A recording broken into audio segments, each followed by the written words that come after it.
नमस्कार, मैं रवीश कुमार। भांति भांति के गोरख धंधों में शामिल अफसरों के सहारे किसी को फंसा देने के मामले में भारत में एक नहीं अनगिनत विश्व गुरु हैं। उनकी कहानियों से दिल दहलता है और बहलता भी है, लेकिन ऐसे अफसरों की तादाद इतनी है कि एक को हटाकर दूसरा लाया जाता है और खेल वही चलता है। आर्यन खान ही नहीं, इनके चंगुल में ऐसे कितने ही लोग रोज फंसते चले जाते हैं। पुलिस और जांच एजेंसियों के अपराधीकरण का राष्ट्रीयकरण हो चुका है। एक राष्ट्र एक अपराधी, बाकी सब उसके सिपाही। अफसर को भी पता नहीं होता कि उसका किस तरह से इस्तेमाल होने वाला है। दांव पर सब हैं और छांव में सिर्फ वो है, सबका मालिक जो एक है। आर्यन खान तो सिर्फ एक उदाहरण है। 3 अक्टूबर से आर्यन खान हिरासत में है, लेकिन उनकी मेडिकल जांच नहीं हुई। आर्यन के पास से कोई ड्रग्स नहीं मिला। इसी आधार पर मुकुल रोहतगी ने बॉम्बे हाई कोर्ट के सामने अपनी बहस शुरू की और कहा कि एनसीबी के अधिकारी पुलिस अधिकारी की तरह होते हैं और इनके सामने दिया गया कोई भी बयान कोर्ट में स्वीकार्य नहीं होता है। मुकुल रोहतगी ने यह भी कहा कि उनके मुवक्किल का समीर वानखेड़े और पंच को लेकर हुए विवाद से कोई संबंध नहीं है। मुकुल रोहतगी ने कहा कि आरोपी आर्यन खान ग्राहक नहीं थे, उन्हें स्पेशल गेस्ट के तौर पर आमंत्रित किया गया था। उनके पास से कुछ भी नहीं मिला और ना आर्यन ने सेवन किया। आर्यन की गिरफ्तारी ही गलत हुई। कोई अपने जूते में कुछ रखता है तो आर्यन कैसे आरोपी बन सकता है? आर्यन का मामला कॉन्शियस पोजीशन का भी नहीं बनता है। दूसरों के पास से ड्रग्स मिला है तो आर्यन को कैसे इस साजिश से जोड़ा जा सकता है? वहां कोई सेवन भी नहीं कर रहा था, सिर्फ पास से मिला है। आर्यन के पास से तो कुछ भी नहीं मिला। आर्यन ने किसी को पैसे भी नहीं दिए, तो यह ड्रग ट्रैफिकिंग नहीं है। आज 23 दिन हो गए, या तो केस नहीं बनता है या फिर आरोपी नंबर 2 यानी आर्यन के पास से सिर्फ 6 ग्राम की बरामदगी के हिसाब से यह जमानती केस है। रोहतगी ने कहा कि व्हाट्सएप चैट की बात हो रही है, वे रिकॉर्ड पर नहीं लाए गए लेकिन उनका हवाला दिया जा रहा है। इनमें से किसी भी चैट का क्रूज पार्टी से कोई ताल्लुक नहीं है। जो भी बातचीत है उसे क्रूज पार्टी के समय से मिलाकर देखना ही पड़ेगा। ऐसे साजिश नहीं कह सकते। कानून में इतनी कम मात्रा के लिए अधिक से अधिक 1 साल की सजा है, न्यूनतम तो कुछ भी नहीं है। और अगर पुनर्वास में कोई जाता है तो वो भी नहीं है। अब सुनवाई जो है कल के लिए टल गई, लेकिन इस बीच जो एक नया मोड़ आया है मामले में वो ये है कि इन्हीं 20 आरोपियों में से 2 आरोपी मनीष राजगरिया और अविन साहू की जमानत हो गई है सेशन कोर्ट से। एक्यूज नंबर 11 थे, उनका नाम था Manish Rajgiriya. He belongs to Odisha, he is businessman और उनके पास से ऐसा प्रोसिक्यूशन का एलिगेशन था कि 2.4 ग्राम ऑफ गांजा मिला है। लेकिन जो हम लोगों ने पंचनामे की कॉपी कोर्ट में एप्लीकेशन करके उनके पास से ली और एनसीबी ने हमको मेल किया तो उसमें स्पेसिफिक लिया था इनके पोजीशन से नहीं मिला हुआ है। जब क्रूज वहाँ से रिटर्न आई तो रिटर्न आते समय सिक्योरिटी ऑफिसर पाटिल ने वो हैंड ओवर किया। बस उसी के चार्जेस के हिसाब से इनको पूरा ये किया गया और सेशंस कोर्ट ने 50,000 का बिल ग्रांट किया है। भाई उनके लिए भी सिमिलर दलीलें थी और उनमें मेरे ख्याल से एक एडवांटेज ये था कि कॉन्ट्राबैंड जो था वो सिक्योरिटी ऑफिसर के पास था और सिक्योरिटी ऑफिसर ने ऑफिसर्स एनसीबी को दिए थे, डायरेक्टली रिकवर नहीं थे। तो डायरेक्टली रिकवर तो आर्यन खान के पास से भी नहीं है। बराबर, so that is why we will apply the rule of parity and submit before the court. धन्यवाद। लगता है कि ये जो फैसला है बहुत काम आ गया यहाँ पर। Of course, definitely. एक तरफ आर्यन खान, अरबाज मर्चेंट, मुनमुन धमेचा किला से मजिस्ट्रेट कोर्ट से सेशंस कोर्ट और फिर बॉम्बे हाई कोर्ट आए हैं, इतना जद्दोजहद कर रहे हैं जमानत के लिए। वहीं दूसरी तरफ उन्हीं आरोपियों में से 2 की जमानत हो गई है। तो स्वाभाविक तौर पर अब जो कल इस पूरे मामले में सुनवाई होगी तब इन दोनों का भी विषय मुद्दा यहाँ पर रखा जाएगा और कोशिश की जाएगी, बताई की जाएगी कि किस तरह से कॉन्स्पिरेसी की जो बात है वो खोखली है, वो सही नहीं है और जो मामला है ये पूरा जमानत के लिए फिट है तो दोनों को जमानत दे दी जाए। हालांकि अभी जो बहस है वो अभी मुकुल रोहतगी ने अपना पक्ष रखा है आर्यन खान की तरफ से, अभी अरबाज मर्चेंट की तरफ से अमित देसाई रखेंगे, उसके बाद मुनमुन धमेचा के वकील रखेंगे, फिर एनसीबी की तरफ से एएसजी अनिल सिंह रखेंगे। यानी कल का दिन भी लंबा चलेगा, सुनवाई लंबी चलेगी। फैसला कल आ पाएगा या नहीं पाएगा इस पर भी सवाल है। यानी कि अभी और भी इंतजार करना पड़ेगा आर्यन को जमानत के लिए। बहरहाल कोशिश जारी है उसके परिवार की तरफ से, उसके वकीलों की तरफ से। क्या आर्यन खान को फंसाया गया है? सबसे बड़ा सवाल यही है। नारकोटिक्स कंट्रोल ब्यूरो के 3 अधिकारी अपने ही विभाग के अधिकारी समीर वानखेड़े पर लगे आरोपों की जांच करेंगे। यह सब चलता रहेगा और इसी जांच के नाम पर लीपापोती भी हो जाएगी। लेकिन अगर आर्यन को फंसाया गया है तो यह कितना भयावह है। 23 दिनों तक किसी को जेल में रखो, टीवी के लिए डिबेट पैदा करो, फिर केस को लापता कर दो। यह कोई पहला मामला नहीं है, ऐसे अनेक केस हुए हैं और आगे भी होंगे। इसी तरह डॉक्टर कफील खान को 7 महीने जेल में रखा गया, उन पर अवैध एनएसए लगा दिया गया। अवैध एनएसए लगाने वाले अधिकारी का कुछ नहीं हुआ। आर्यन का मामला क्या स्थानीय स्तर पर अफसरों के बीच के खेल का है या राष्ट्रीय स्तर की राजनीति के इशारे पर अंजाम दिया गया है, इसकी जांच ना होगी ना लोग समझेंगे। राहत की बात है कि गुलाम और भ्रष्ट अफसरों को महंगाई भत्ता मिल रहा है।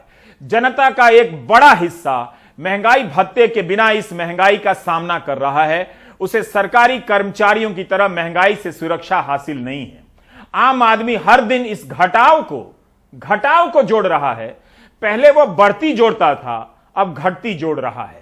मैंने अपने फेसबुक पर पाठकों से एक हिसाब पूछा कि पेट्रोल और डीजल के दाम बढ़ने से घर से दफ्तर और दफ्तर से घर आने का खर्चा और महीने के राशन का खर्चा कितना बढ़ा है। जो जवाब आए हैं उससे पता चल रहा है कि घर के राशन का खर्चा 30 से 40% बढ़ गया है। इतनी कमाई किसी की भी नहीं बढ़ी है, बल्कि घटी है। इस दौरान वे बचा नहीं पा रहे हैं। जो जवाब मिले हैं उससे पता चलता है कि लोग अपने पुराने खर्चे का भी हिसाब रखते हैं और अपनी सैलरी के अनुपात में खर्चे की ठीक से निगरानी भी करते हैं। इस दौर में जब महंगाई बढ़ती है, इस दौर में मीडिया में उसकी रिपोर्टिंग कम हो जाती है ताकि उस मालिक के फैलाए गए सस्ते झूठ पर कोई असर ना पड़े। महंगाई की खबर छपती भी है तो उसे निराकार बना दिया जाता है। केवल रेट का एक चार्ट छपता है। तेज दर्द से चीख रहे और धीमे दर्द से करा रहे चेहरे को गायब कर दिया गया है। फेसबुक पेज पर आई कुछ टिप्पणियों को पढ़ना चाहता हूं ताकि अंदाजा हो कि कई महीनों में लोगों की जेब पर किस तरह का डांका पड़ा है। अस्मिता राज ने लिखा है कि पिछले साल तक उनकी गाड़ी का टैंक 2200 रुपए में फुल हो जाता था, फिर 2400 रुपए हुआ, उसके बाद 2700, 3000, 3500 और अब 3700 रुपए हो गया है। अस्मिता एक बार फुल कराती हैं तो 15 दिन चलता है, यानी 1 साल के भीतर महीने में पेट्रोल का खर्चा 3000 रुपए अधिक हो गया है। संजय कुमार पाल ने लिखा है कि पहले महीने का खर्चा 4000 रुपए था, जो अब 8000 रुपया हो गया है। राम कुमार ने लिखा है कि पेट्रोल का खर्चा 20% बढ़ा है और घर का खर्चा 35 से 40%। जसवंत सिंह ने लिखा है कि पेट्रोल के दाम बढ़ने के बाद घर का बजट 40% बढ़ गया है, बचत गायब हो गई है। नितिन गुप्ता ने लिखा है कि परिवार के बजट में 5000 से लेकर 8000 रुपए तक की वृद्धि हो गई है। आमदनी उतनी है, 15000 की सैलरी है, 20000 का खर्चा है, कैसे चलेगा। असम से दाऊद मूसा ने लिखा है कि 2014 में 2200 रुपए में टंकी फुल हो जाया करती थी, अब 6700 रुपए लगते हैं। अभिषेक पांडे ने लिखा है कि मैं 2016 में अपनी कार्यस्थल तक की दूरी 200 रुपए में तय करता था, जो आज 300 से 350 रुपए हो गया है। 50,000 कमाने वाला अगर 20% सिर्फ विद्यालय आने जाने में लगा देगा तो परेशान होगा ही। आशुतोष श्रीवास्तव ने लिखा है कि पेट्रोल के खर्चे में 1000 की वृद्धि हो गई है, घर के खर्चे में 3000 की, स्कूल फीस बढ़ गई है, इसलिए सस्ते स्कूल में नाम लिखवा दिया हूं। कार लोन का रिकंस्ट्रक्शन कराया है, 2 साल के लिए बढ़वा दिया है। आमदनी घट गई है, बचत 0 है। सौरभ शुक्ला हमारे सहयोगी ने दिल्ली के कुछ लोगों से बात की जिनके पास तेल भराने के अलावा कोई दूसरा विकल्प भी तो नहीं है। पेट्रोल के दाम बढ़ने की वजह से और हमारी आमदनी बिल्कुल कम हो गई है और हमें बहुत ज़्यादा दिक्कत हो रही है, घर चलाना मुश्किल हो रहा है। सैलरी हमारी लॉकडाउन में कम हुई थी, काट के दे रहे थे, 70% सैलरी दे रहे थे, अभी भी 70%। बच्चों की फीस देना कितना? वो अभी फीस मैंने दिए नहीं है, 6 महीने से फीस नहीं दे रहा हूँ। आज तो हम पहले 1 हफ्ते के बाद आज गाड़ी निकाला, न तो हम तो कभी स्कूटी में आते, कभी पैदल चलते, कभी बस में भी चलते हैं, क्योंकि इतनी महंगाई हो गई तो बच्चे पालना बहुत मुसीबत है। मैं फील्ड का काम करता हूँ, मुझे डेली पहले मेरा 200 रुपये में काम हो जाता है, आज की डेट में मुझे 300 साढ़े 300 का तेल डलवाना पड़ रहा है। तो और सैलरी उतनी बढ़ नहीं रही है, इनकम है नहीं, इनकम सोर्स सारे खत्म हो रहे हैं। जो बंदे ऑफिस वाले बंदे तो वही फील्ड में आ चुके हैं। इस चक्कर में बहुत बुरा हाल हो रहा है जी पेट्रोल के हिसाब से। तो गुस्सा है अंदर, कभी कभी तकलीफ होती है, गुस्सा भी आता है, कोई सुनवाई नहीं है। बिल्कुल सर, पहले तो क्या कहते हैं, कांग्रेस के टाइम में तो ऐसा होता था कि भाई 10 पैसे भी रेट बढ़ रहे हैं तो लोग धरने पे आ जाते थे, और वो जो कौन सी मंत्री हैं वो भी आ जाती थी धरने पर, सिलेंडर लेके धरने पे थे। लेकिन आज की डेट में कोई आवाज़ उठाने के लिए तैयार नहीं है। खर्चे का हिसाब गाड़ी की ईंधन क्षमता और दूरी से भी बढ़ता घटता रहता है। सैलरी के अनुपात में भी कम ज्यादा लगता है। जिनकी सैलरी कम है उनके लिए महंगाई ज्यादा घातक है, जिनकी सैलरी ज्यादा है उनके लिए कुछ कम घातक है। विवेकहीन हो चुकी जनता अब बचत विहीन होती जा रही है। 25 अक्टूबर से राजस्थान के श्री गंगानगर, हनुमानगढ़ सहित बीकानेर संभाग के 700 से अधिक पेट्रोल पंप बंद हैं। इस हड़ताल का कारण पेट्रोल और डीजल के दामों का महंगा होना है। इनकी मांग है कि इन इलाकों में पेट्रोल और डीजल के रेट हरियाणा और पंजाब के बराबर कर दिए जाएं ताकि उनके पंपों से भी बिक्री हो। गंगानगर से हमारे सहयोगी हरनेक सिंह ने बताया कि राजस्थान का यह इलाका पंजाब के अबोहर जैसे इलाके से लगता है, जहां श्री गंगानगर की तुलना में 13 रुपया पेट्रोल सस्ता है। पेट्रोल खरीदने लोग पंजाब चले जा रहे हैं। पेट्रोलियम डीलर एसोसिएशन के जिला अध्यक्ष आशुतोष गुप्ता का कहना है कि इस इलाके में बायोडीजल के रूप में अवैध नकली डीजल और बेस ऑयल पैराफिन की बिक्री हो रही है, जिस पर रोक लगनी चाहिए। आज पंजाब में 110 रुपये पेट्रोल बिक रहा है, हमारे यहाँ 121 रुपये बिक रहा है। डीजल वहाँ 100 रुपये है, यहाँ 110 रुपये है। हमसे कोई डीजल पेट्रोल लेता नहीं है। बायोडीजल की ये स्थिति है कि बायोडीजल के नाम पर बेस ऑयल पैराफिन इतना बिक रहा है कि हमसे डीजल पेट्रोल लेना ही छोड़ दिया लोगों ने। भारत के किसान खाद्य संकट का सामना क्यों कर रहे हैं? क्यों रात रात भर खाद के लिए सहकारी समितियों के बाहर लाइनों में लगे हैं और उसके बाद भी खाद नहीं मिल रहा? कुछ किसानों को मिल रहा है और बाकियों को नहीं। बुवाई का सीजन निकला चला जा रहा है। क्या यह संकट जानबूझकर पैदा किया गया है ताकि दाम बढ़ाया जा सके, लोग स्वीकार कर लें, या सरकार के हाथ में पैसा नहीं है? ज्यादातर खाद बाहर से आयात होता है, जितना भी ऑर्डर देंगे उतना आ जाएगा। तो क्या ऑर्डर कम दिया गया? किसान जब परेशान होना शुरू हुए तब कैबिनेट की बैठक से लेकर सब्सिडी की राशि की खबरें आने लगी, लेकिन इसके बाद भी खाद की कमी क्यों है? जो सरकार 80 करोड़ लोगों को अनाज दे सकती है, वह सरकार 11 करोड़ किसानों को खाद क्यों नहीं दे पा रही है? इस साल मई में जब खाद के दाम बढ़े तब कृषि मंत्री नरेंद्र सिंह तोमर ने कहा कि प्रधानमंत्री मोदी ने डीएपी उर्वरक पर 140% सब्सिडी बढ़ा दी है, क्योंकि अंतर्राष्ट्रीय कीमतें बढ़ी हैं। इस कारण डीएपी की एक बोरी 2400 रुपए की होती है, लेकिन अतिरिक्त सब्सिडी देने से किसानों को 1200 रुपए देने पड़ेंगे। कुछ दिन पहले यानी 13 अक्टूबर को कृषि मंत्री ने और बीजेपी ने अपने अपने ट्विटर हैंडल से एक पोस्टर ट्वीट किए हैं। इसमें बताया गया है कि 2021-22 में रासायनिक खाद पर 64,000 करोड़ की सब्सिडी दी जाएगी। देश के किसानों के हित में डीएपी खाद पर सब्सिडी को 1212 रुपए से बढ़ाकर 1662 रुपए प्रति बोरी किया गया है। अंतर्राष्ट्रीय मूल्यों में अत्यधिक वृद्धि होने के बावजूद भी किसानों को डीएपी की एक बोरी 1200 रुपए में ही मिलेगी। बात दाम की तो है, खाद की भी तो है। मंत्री दाम की बात कर रहे हैं, लेकिन खाद तो फिर भी नहीं मिल रहा। इन खादों के आयात और वितरण की जिम्मेदारी केंद्र सरकार की है। सरकार को बताना चाहिए कि इस सीजन के लिए कितने लाख टन उर्वरक के आयात का ऑर्डर दिया गया और कितना आया है। मूल सवाल यही है। अगर अंतर्राष्ट्रीय बाजार में दाम बढ़े हैं तो सरकार खुद ही कह रही है कि अधिक सब्सिडी दी गई है। इसका मतलब पैसे की समस्या नहीं है। खाद क्यों नहीं मिल रहा? रविश रंजन की रिपोर्ट कुछ और बता रही है। सर डीएपी खाद के कमी उस पर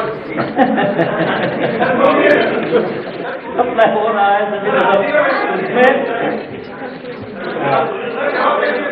मैं वहां जवाब दूंगा।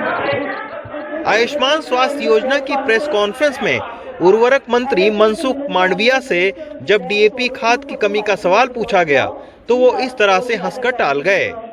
बाद में हमसे कैमरे पर तो बात नहीं की, लेकिन अनौपचारिक बातचीत में वो लगातार कहते रहे कि अब डीएपी खाद की कोई कमी नहीं रही।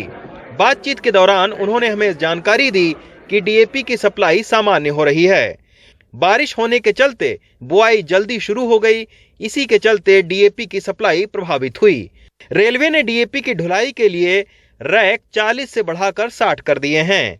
एक कंट्रोल रूम के जरिए डिमांड और सप्लाई को देखा जा रहा है। विश्व बाजार में लगातार डीएपी खाद के दामों में बढ़ोतरी के कारण कंपनियों ने खरीद में देरी की। इस साल डीएपी खाद पर 1650 रुपए और यूरिया पर 2000 रुपए सब्सिडी दे रहे हैं।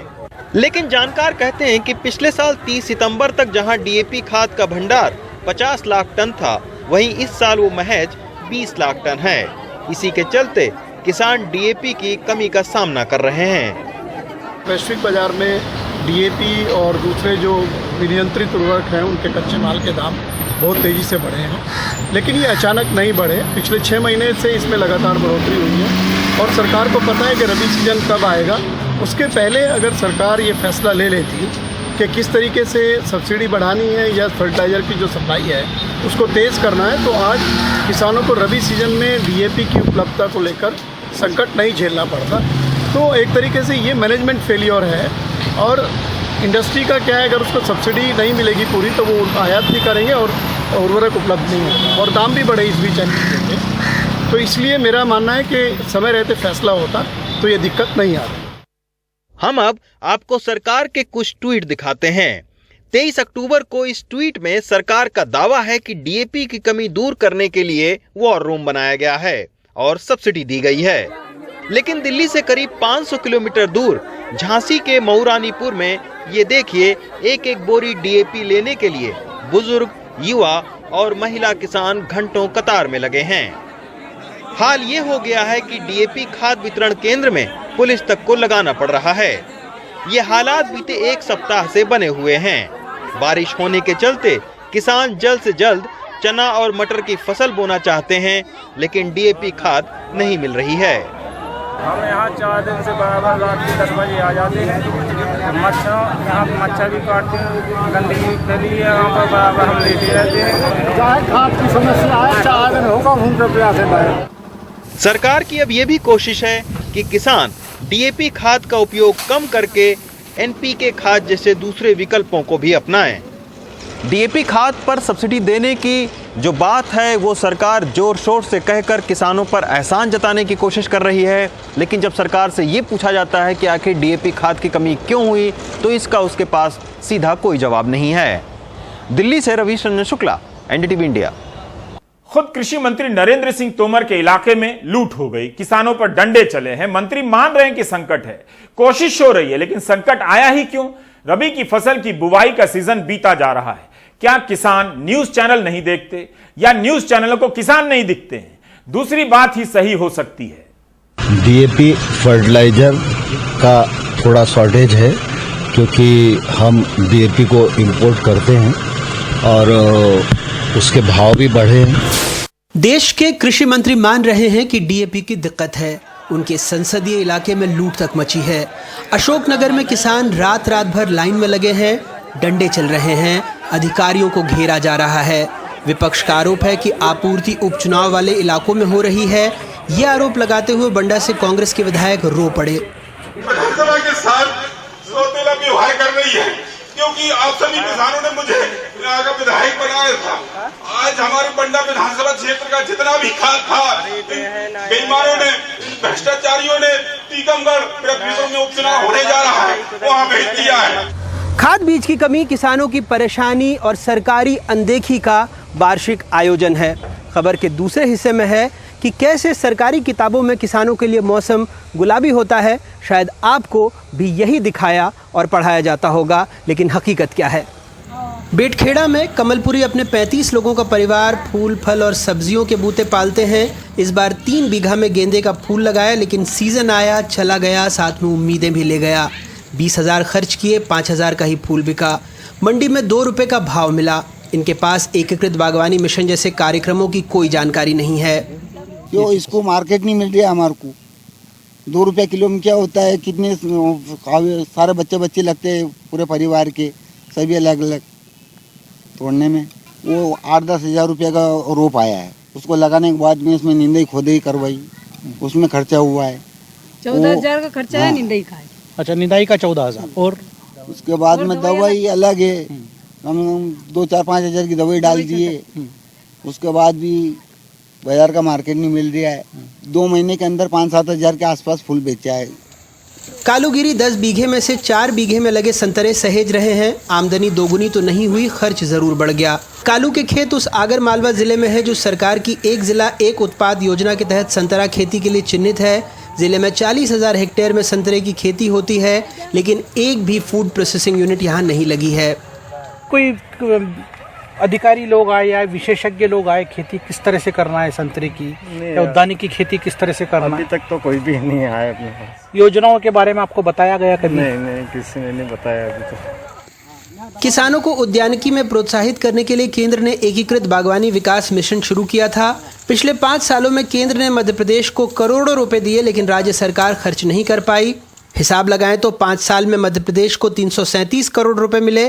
52 में से 39 जिलों में योजना का लाभ देने का लक्ष्य था, जिसमें उद्यानिकी विभाग सिर्फ 169 करोड़ रुपए ही खर्च कर पाया।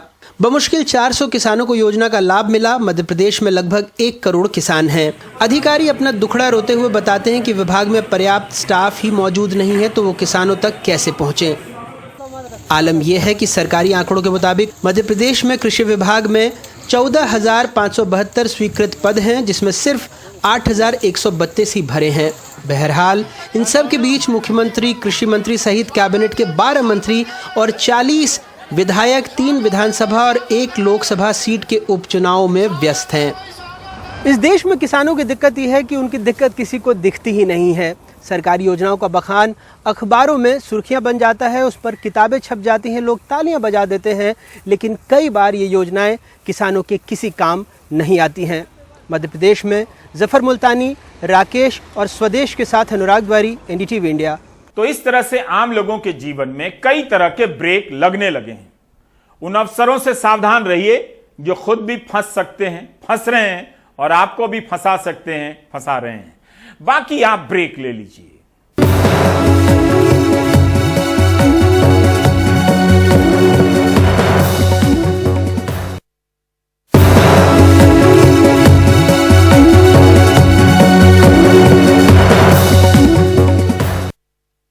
बिहार में हो रहे 2 विधानसभा के उपचुनावों की राजनीति पर मनीष कुमार की ये रिपोर्ट। दूसरे नेताओं के साथ नीतीश कुमार वो तारापुर विधानसभा क्षेत्र में एक और सभा में पहुंचे थे। राजीव कुमार सिंह जी को विजयी बनाइए। नीतीश कुमार पिछले साल इसी सीट के साथ ही कुशेश्वर स्थान सीट भी जीतने में कामयाब हुए थे। हम तो एक ही अपील करेंगे, कल क्या था इसको भूलिएगा मत, और जो भी उसके बाद किया गया है उसको ध्यान रखिएगा, और एक के बाद कहीं कोई कमी रहती है उस काम को पूरा करने के लिए हम लोग प्रयास करते हैं। हम तो ये दावा नहीं करते हैं कि जितना चाहे सब काम हो गया, लेकिन फिर भी बहुत हद तक काम हुआ। नीतीश की तुलना में तेजस्वी यादव अपनी सभाओं में जनता से कुछ इस अंदाज में संपर्क और संवाद करते हैं। क्या तकलीफ है यार? बिजली भी कटौती करने लगा। तेजस्वी ने इस बार कांग्रेस की परंपरागत सीट कुशेश्वर स्थान से अपना उम्मीदवार खड़ा किया और तारापुर से यादव की जगह वैश्य उम्मीदवार दिया है। वहीं कुशेश्वर स्थान से मूसहर समुदाय का उम्मीदवार है, जिससे बेशक नीतीश के उम्मीदवार की मुश्किलें बढ़ गई हैं। हम सोचे आप लोगों के पास फिर से हम आकर के रुके, क्योंकि ये जो इलाका पूरा है ये लालू जी का गढ़ है। लेकिन इन दोनों सीटों पर चिराग पासवान और कांग्रेस ने भी अपना उम्मीदवार देकर पूरे मुकाबले को रोचक बना दिया है। बुधवार को लालू यादव तेजस्वी के साथ इन दोनों विधानसभा क्षेत्रों में प्रचार करेंगे। तारापुर से कैमरामैन हबीब अली के साथ मनीष कुमार की रिपोर्ट, NDTV इंडिया। आप देख रहे थे प्राइम टाइम। नमस्कार।